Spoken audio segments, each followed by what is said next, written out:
One more. 1, 2, 1, 2, 3.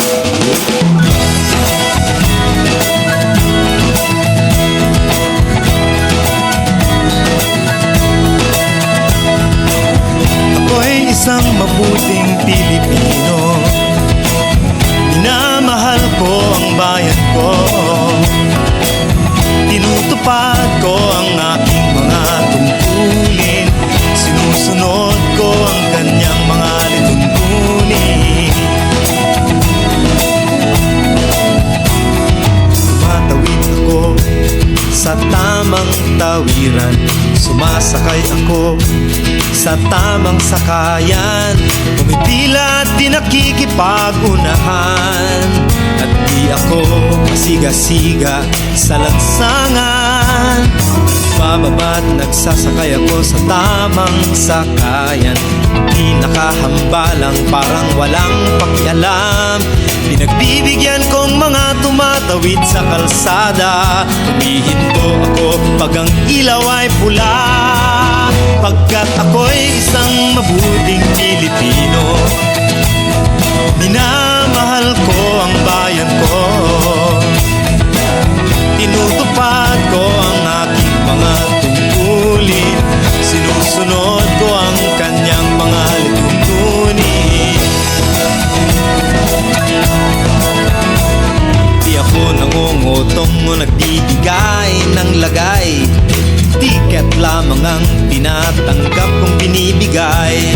Ako ay nakatayo doon mismo sa kanto at di nagtatago sa ilalim ng puno. Di ako nagkakalat ng basura sa lansangan. Di bumubuga ng usok ang aking sasakyan. Inaayos kong mga kalat sa basurahan. Inalagaan kong aking kapaligiran. Pagkat ako'y isang mabuting Pilipino. Minamahal ko ang bayan ko. Tinutupad ko ang aking mga tungkulin. Sinusunod ko ang kanyang mga lituntunin. Lagi akong nakikinig sa aking mga magulang.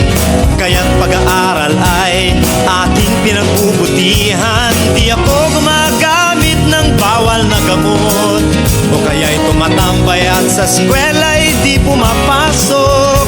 Pinagtatanggol ko ang aking karangalan, pagkat ito lamang ang tangi kong kayamanan. Di ko binebenta ang ating kinabukasan. Ang boto ko'y aking pinahahalagahan. Pagkat ako'y isang mabuting Pilipino. Minamahal ko ang bayan ko. Tinutupad ko ang aking mga tungkulin. Sinusunod ko ang kanyang mga lituntunin. Ako'y isang tapat at totoong lingkod ng bayan. Pabor o lagay ay di ko pinapayagan. Tapat ang serbisyo ko sa mamamayan.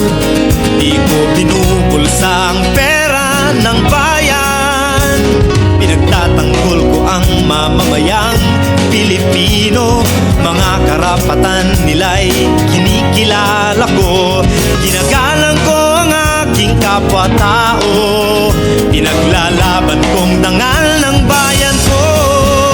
Pagkat ako'y isang mabuting Pilipino. Minamahal ko ang bayan ko. Tinutupad ko ang aking mga tungkulin. Sinusunod ko ang kanyang mga lituntunin. Ako'y isang mabuting Pilipino. Minamahal ko ang bayan ko.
Paglilingkuran ko ang aking bayan ng walang pag-iibot at ng buong katapatan. Sisikapin kong maging isang tunay na Pilipino sa isip, sa salita at sa gawa.